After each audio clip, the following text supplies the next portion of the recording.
Hello and welcome to the Profitable Coach Podcast. I'm your host, Kimberly Rich, and as the founder of the Bold Life Movement and a fellow coach for more than 7 years, I know the challenges that many of you face when launching or growing your coaching business.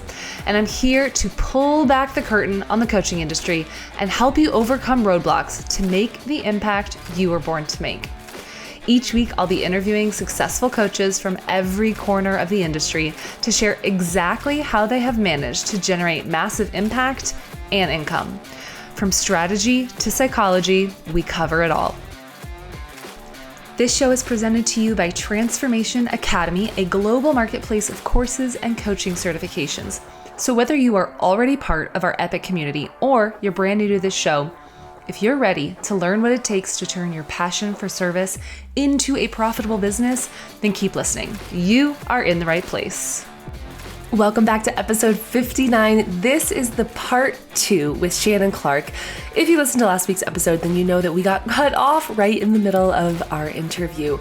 It's still super juicy, it's super valuable, so if you haven't yet listened to it, go tune in and then come back and join us for part 2 because Shannon and I pick up right where we left off. You know, these conversations are so important to help normalize the emotions that entrepreneurs go through, to help coaches not feel like they are so isolated in their potentially new entrepreneurial journey, and really just to bring some awareness to simple things that you can do to help yourself feel more empowered, more supported, and more inspired along your coaching journey. So if that appeals to you, then stick around for part 2 and please welcome back to the show, the one and only Shannon Clarke. Hello and welcome back to the Profitable Coach Podcast. I'm joined yet again by Shannon Clarke. This is episode number 2 with Shannon because we got cut off last time, but also I think that the universe said there's more for you too. There's more to share from the wonderful Shannon. So thank you so much for coming back on, Shannon. Oh my goodness. Well, thank you for having me back on. Yeah. So I want to dive right back into our conversation from the last time. It was so yummy. I know. So if you missed last week's episode, we talked about underthinking. We talked about the radical acceptance that can actually set you free in your business way more than anything else that you might think strategy-wise. We talked about a lot of juicy stuff. So definitely go back and check that episode out. I'll have it linked up in the show notes.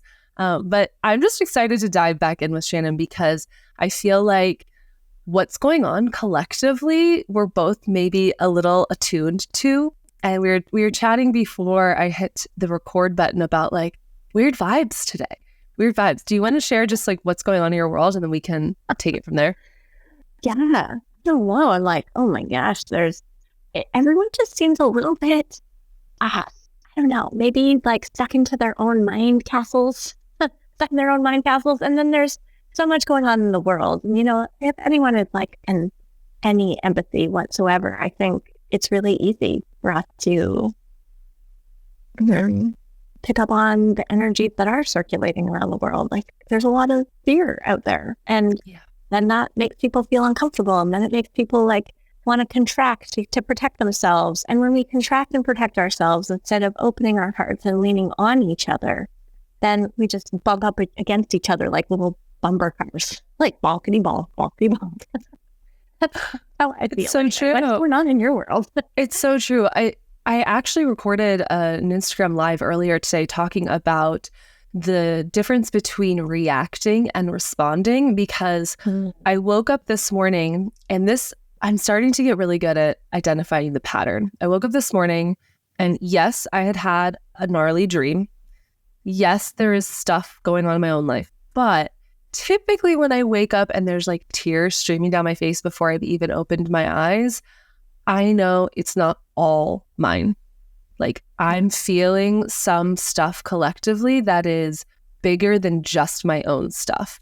And so getting on a coaching call today with my students, there's like maybe 45 people on the call, hearing how many people are impacted by the hurricane and how many people's family members are still trapped and like all this stuff that seems almost unimaginable, right? Like to the average person, this stuff is unimaginable. I recognized, there's a lot of people moving through some serious fear, some real grief. And as light workers, service-oriented business owners, whatever you want to identify as people who have like come here to make a difference, I think it's our job more than ever to like be well-resourced and to have community and to move through those emotions. Because if you're empathetic, like you said, in any sense of the word, you're probably going to feel stuff that's not yours. Yeah.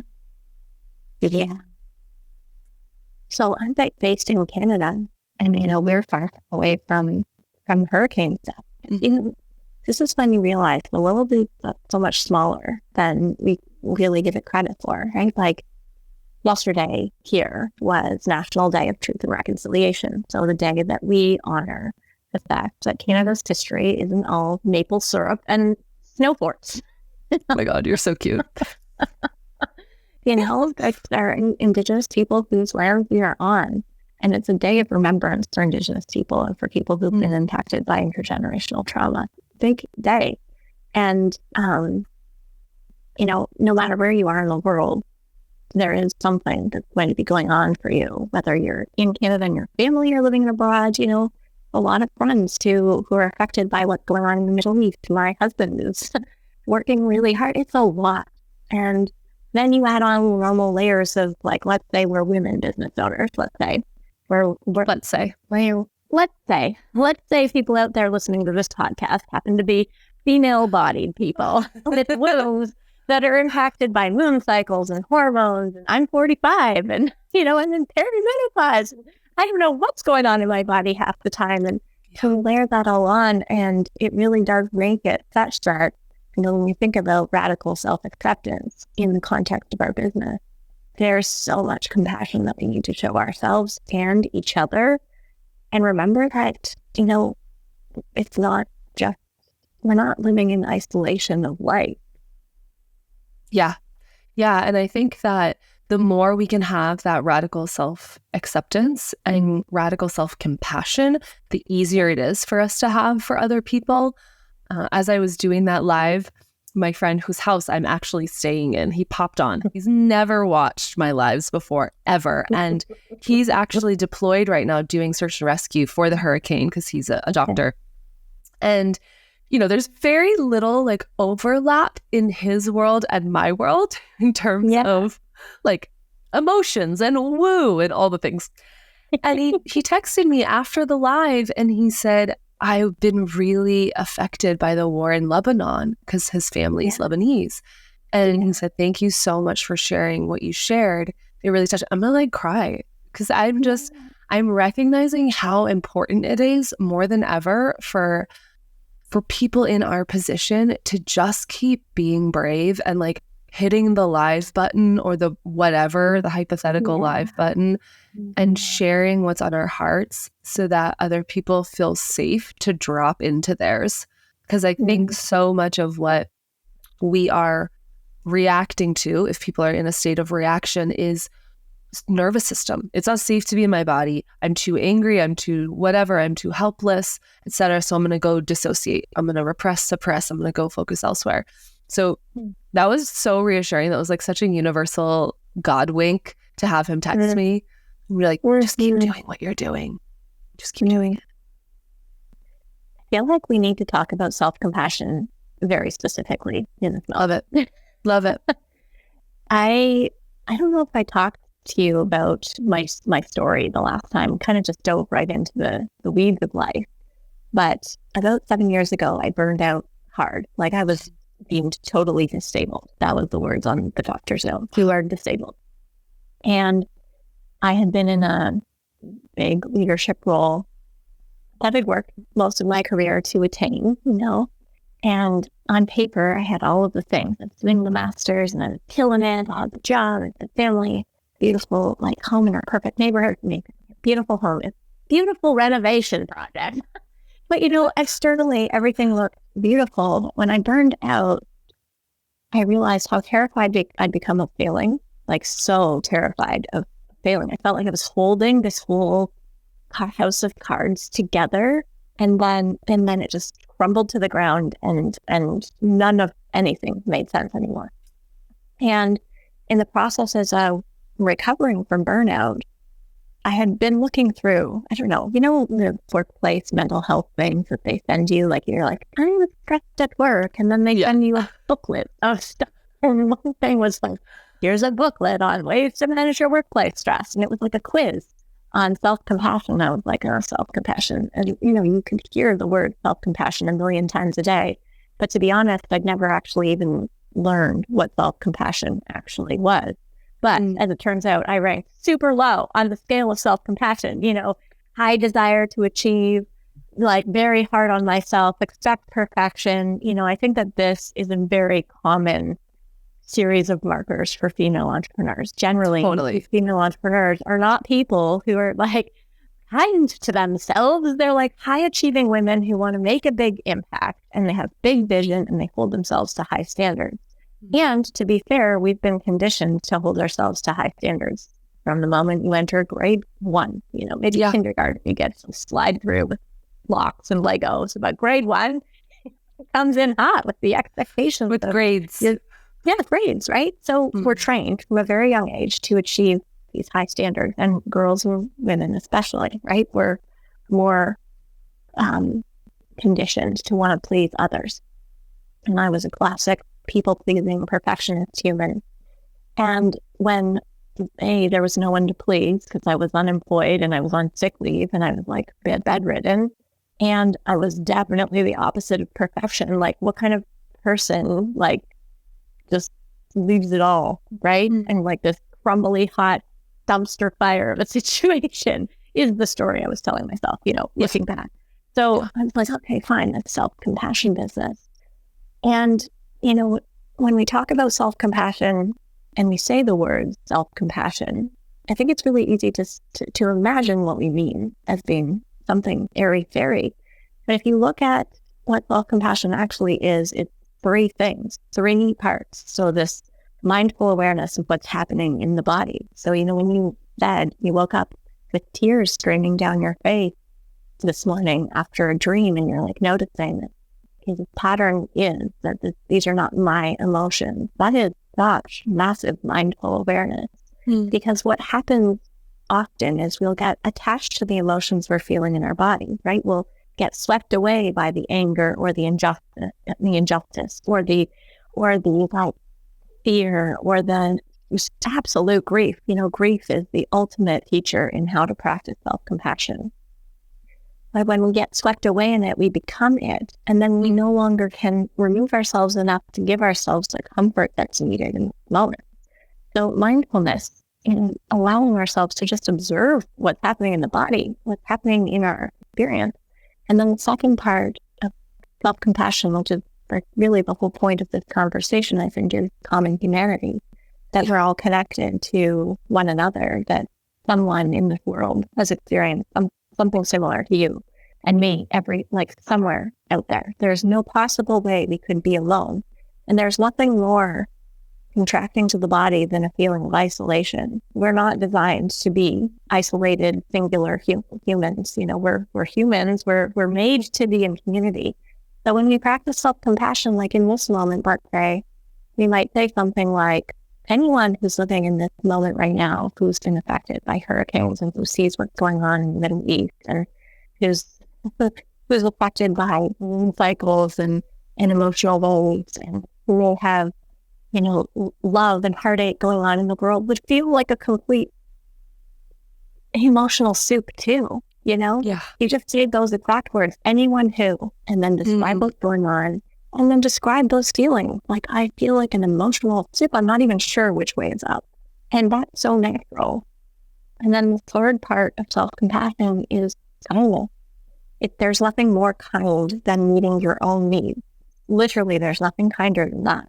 So you need to actually go in and ask yourself in those moments, like, okay, so I'm feeling, what am I feeling in this moment? In my body, I'm just sort of feeling like this bubbly chest thing. I don't even know what it is. It's like anxious, but not really. There's nothing really to be anxious about. My body is registering some kind of like anxiousness. What do I need in this moment?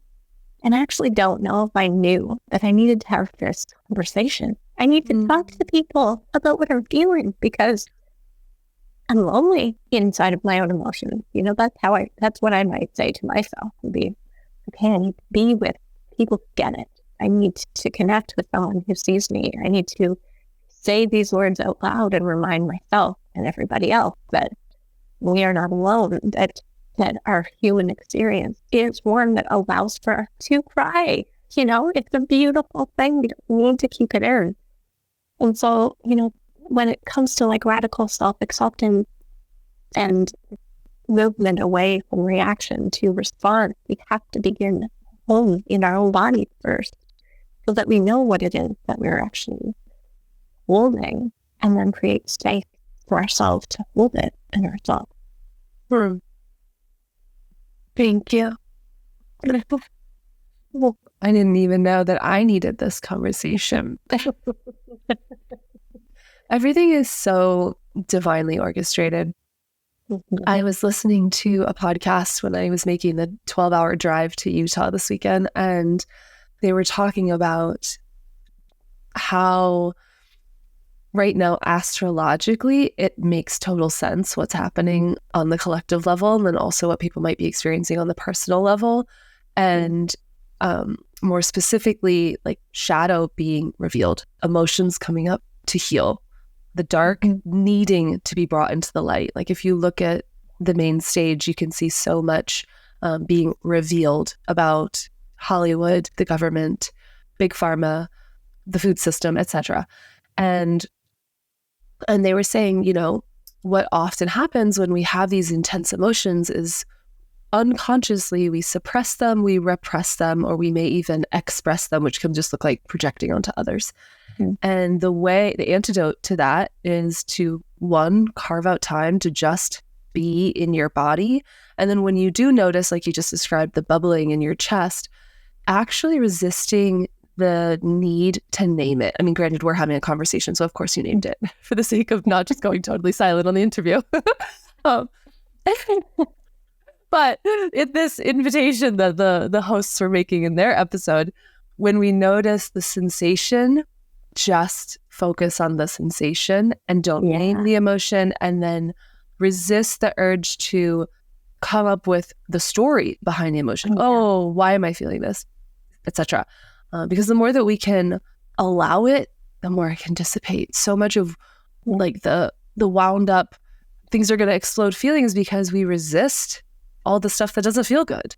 And hearing then moments before this interview, a really popular dog training person that I follow on Instagram shared, I've been in a rut. What'd you say? I love this. Like, I did not expect you to talk about dog trainers. Stick with me, folks. He just shared candidly, like, what do you do when you're in a rut? What do you do when you're having depressing thoughts for a long period of time? He's like, here's what I do. Comment below, like, what do you do? And people were dropping the most epic suggestions. And I just loved that he's not a coach. He's not a, healer for the sake of the word, the way that we might think of that term. He's a dog training guru. And yet he's a freaking human being. And he's sharing the stuff that his human experiences when he's not on camera, showing you how to train your dog. And it landed so deeply with this thought of we're not alone. And sometimes we just need to be reminded that we're not alone. So I'm curious what else you do to plug into that reminder when you don't have calls like this scheduled. Well, my go-to is to go into the forest, and I instantaneously I lose any sense of being alone when I'm among the trees, and really all sense of being alone is dropped. I don't know if you've ever heard of the poet Mary Oliver. Have you heard of her? Oh yeah. So, she wrote that beautiful, she's written 1 million poems, when I'm among the trees, especially the willows and the honey locust, and then it goes on and on. Mine are when I'm among the trees, the white pines, and the birch, that's my forest. And I grew up as a little girl in the forest. My grandparents' house was up in the woods, and it's always been my soul's home, this place in my mind. So even in my mind, I would go into that place, my inner sanctuary. I know exactly how it feels. I know exactly how it smells. And I imagine not the forest, but this hill that we used to go to when I was a kid. We've gone ever since my whole life. And it's where we spread my mom's ashes. And so now it's even more special, and it's got this beautiful, in the part of Canada where I live, the like Precambrian shield, this old rock bed is like come up from the earth. And so it's like quartz veins through every rock, and then they sparkle, and there are white pines everywhere, and moss, like thick moss. And in the sun, it's like baking pine needles on the ground, and you can smell the baking pine needles in the moss, and there isn't anything that smells more like comfort to me than those two things. And so, in the moment when I need to be reminded that I'm not alone, if I can't get to the forest, I will remind myself of the forest. I really, it's my like best strategy. It's so simple, but it is like my instantaneous portal to relaxation. I love that. For people who are maybe new to this show, I want to tie what we're talking about back to having a profitable coaching business. So the profitable business part. My story is that it's impossible to have a profitable coaching business if you are not allowing the human that does the coaching to be a fully expressed human, to need moments in the forest, to need moments to cry on Zoom with friends who you've met once in person and yet feel like you've known forever. And I just think that if you're listening and you're like, what do I do with this information? Ask yourself, do you have things that allow you to be well-resourced, that allow you to feel less alone? Because coaching can be incredibly isolating of a career choice. It's a human-to-human venture, but often you do a lot of work alone in a silo, and we need these things, these people to plug into. Yeah. Okay. So, when you put it in that way, I don't just go into nature. I also lean into all the communities that I'm part of, right? Like I don't know if I would ever feel like I could run my business successfully without being part of a community of some kind, mastermind or like, this Friday I'm meeting up with a bunch of entrepreneurs in the city, and we're meeting in real life for coffee, and we do that once a month. And I have stores in my neighborhood that I go to. There are local businesses. There are like 4 or 5 that I constantly will go to if I need like a shot of I'm not alone and I need inspiration. Because beauty will bring me back into the present moment so fast. And these places are like art galleries, but they're clothes and flowers and yes, like friends. I'd go there and I chat with friends, and I just need to be out of my house, out of my mind castle, and into the world, and then the universe does the rest, right?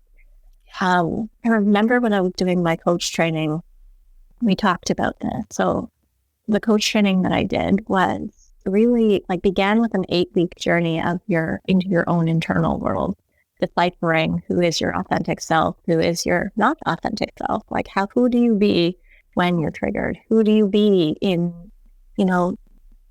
your humanness, in the ways that you've learned to be, versus who are you really underneath all the surface level stuff? Who are you really? And what are the questions that get you there? And so this was the first 8 weeks of the coaching journey. It's really coming into knowing us, ourselves. And as we move from that place into recognizing that as a coach, you're serving other people, you're holding sacred space to them, right? You have in the International Coach Federation standards of how you are to hold people, right? That you are to believe that they are whole. Like I believe that you are whole, even if your human is yelling in my face, you are whole. There's something going on there that I want to be curious about. Curiosity and questioning, like you are whole, capable, resourceful, and beyond creative. And my job isn't to tell you what to do. It is to bring out the wisdom that's within you through the questions that I ask and the sacred space that I hold for you and for me to co-create the wisdom that's meant to emerge. That there's always wisdom meant to emerge, right? And in order to do that, in order to create that sacred space, this literal, when I'm coaching, I lose all sense of time and space. I'm just in this vortex of like uber presence with you. Yeah. And I can only do that if I've taken exceptional care of myself. And that was one of the things that we talked about was you have to commit yourself, devote yourself to exceptional self-care as a coach, because there's a lot of shit that comes up in your business. Like, the coaching part is the easy stuff. That is the part that like, I think everyone who works in their business serving their clients is the easy part. It's all the other stuff that is the hard part. It's like that makes the business profitable, that brings up the self-doubt and the judgment and the, all of the self-criticism. I've never felt like I've left a coaching session and felt like, oh man, I suck. Never. But, I think that is a lot about myself on social media. I'm like, what the freak? Hello, is anybody watching? I spend so much time doing this. No? You are definitely not the only one who feels that way. That's exactly why I created Break Up with Instagram. I need to break up with Instagram. I think I was thinking that today. Anyway, but it's the other stuff. It's the other stuff in the business that requires that we take exceptional self-care, that we know who we are as humans outside of our business. Our business is not who we are. It is not, whether you make millions of dollars or whether you do not, does not make you any less worthy as a human. Okay? You are enough just as you are. It doesn't matter if you go viral on freaking Instagram. You are still magnetic as fuck in real life, and like, go out and live your real life. None of this stuff actually matters in the grand scheme of life, in the grand scheme of life. Like if you know that, then you're not as attached. Again, like it comes back to this practice of mindfulness. Like I'm not so attached to all of these external results. I'm just going to be who I am, know who I am, love who I am, and take care of who I am so that I can be there for you so that you can do the same for you. Yeah. And that's step one. Yeah. Step one isn't the landing page. It isn't the Instagram post. It's, am I well-resourced? Am I resourced enough to create? Am I loving myself enough to create? Because your energy will always come through whatever you're creating. Yeah. Shannon, I'm mindful of the fact that you have beautiful mom opportunities this evening. I'm choosing my words very mindfully. And I would love, before we go, for you to share with our listeners, if you could go back and tell yourself one thing when you were first launching your coaching business, what would it be?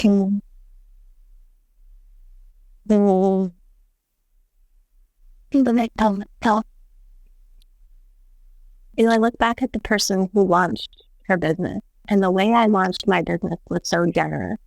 It was like, I want to just start my business with love. And if I could go back and tell myself anything, it was, that's the right choice.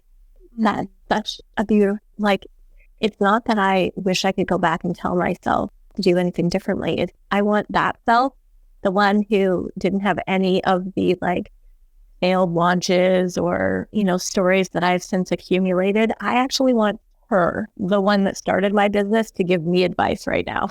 Yeah. And she would say, don't forget about love. Don't forget about love and generosity and serve from your soul. That's what makes you who you are. It's always made you who you are. You don't actually have to try so hard. I wish the question was the other way around. What do you wish baby beginner business self could tell you now? That's what she'd say. I love that. And such a potent reminder for anyone who's joining programs where they're like, oh, everyone else is so much further along. That value goes both ways. The newbies have just as much to add to the conversation because they're inspired, they're not jaded, they're just overflowing. And there's so much power in that naivete. Oh my God, yeah. I know, actually, I don't know if I ever really thought about it in that way until this moment. There was some, I was just unaware of what would come up, and that was such a freeing, liberating place, Totally. And what would you tell your beginning business self? Or what do you wish she could tell you? Yeah, I think that before I answer that, what I'm noticing is whenever I am most inspired in my business and proud of what I'm creating, I'm very much embodying that woman. The woman who lives in Austin. I can picture the exact cafes I would write my blogs at, and like the moment I hit publish on my website. And what she would tell me is like less thought, more action. She wasn't worried about like getting it perfect. She was just like doling it out because there was so much in her that had to come out. And I think what I would tell her is keep that up. Yeah. Oh, yeah. Yeah. Yummy. I wish that I could go back and meet that you. I mean, when you're with, I mean, I love the you now, of course, too. Like, you know, wouldn't it be fun if like our two naive baby optimism coaches would be like, woohoo, we're riding the inspiration. Yeah. 2015 Kim was adorable. Aw, I love you. Thank you for coming back on. Oh, yeah, it's such a delight. I hope, you know, if anyone is interested in wanting to have more of these like deep and meaningful conversations, like this is so what I'm here for, and so happy to dive in the DMs and on Instagram, especially. I spend a lot of time, like, as much as I just say I want to break up with Instagram, I actually simply love connecting with people there. It's one of my favorite parts of being in this space. It's totally to hear from people from all over the world and what you're inside of. And I absolutely delight. So, you know, I don't think this is our last conversation, you and I. Definitely not. Yeah. My goal is to try and get Shannon to Mendocino in November to be in the Redwoods with me. Oh, hello. Oh my God. Yes. Can I tell you that going to the Redwood is on my absolute dream list? I have 3 dreams. Japan. Yes, Japan. The Redwoods, because I've never seen them. And I literally wrote a poem about the Redwoods. I'm going to have to send it to you after I write poetry. And my other 3rd dream is to write a book of poetry and have it published. And actually, that's my dream for this year. And then I was like, wait a minute. You're a publisher. I should probably ask you some questions. Yes. I am going to a writers' conference in California at the end of this month and just pouring into that part of my life and how I want to help other people with that part of their life. So we chat, girl. We chat. Yeah. Well, thank you so much to everyone for listening. We'll have all of the things we talked about linked up in the show notes, including Shannon's Instagram. So you can go slide into those DMs and get more of her magic. Love you so much. I don't know if this would be helpful. Yeah. To have like a self-compassion meditation that I could happily send to people. If you want to be held in space of self-compassion, and it tells you all the same things that we talked about on the podcast, and it walks you through how to do it. And I'll send it to you the link so people can get that. I'm really happy to hear that. Heck yeah. Yeah, we'll definitely link that up in the show notes. Okay. Thank you, love. Appreciate you. Big thank you to Shannon for another super sweet, super heartfelt interview. If you want access to a free meditation that Shannon mentioned in today's show, then head over to theprofitablecoach.com/059 and go follow Shannon on Instagram. She's so uplifting. She's so fun. She's so vibrant, and connect with her. She wants to hear from you. And as do I. If we're not already connected on social media, you can find Transformation Academy at Transformation Academy online, and you can find me at the Kimberly Ridge. I love hearing from you guys, and I'm sending you so much love. Until next time.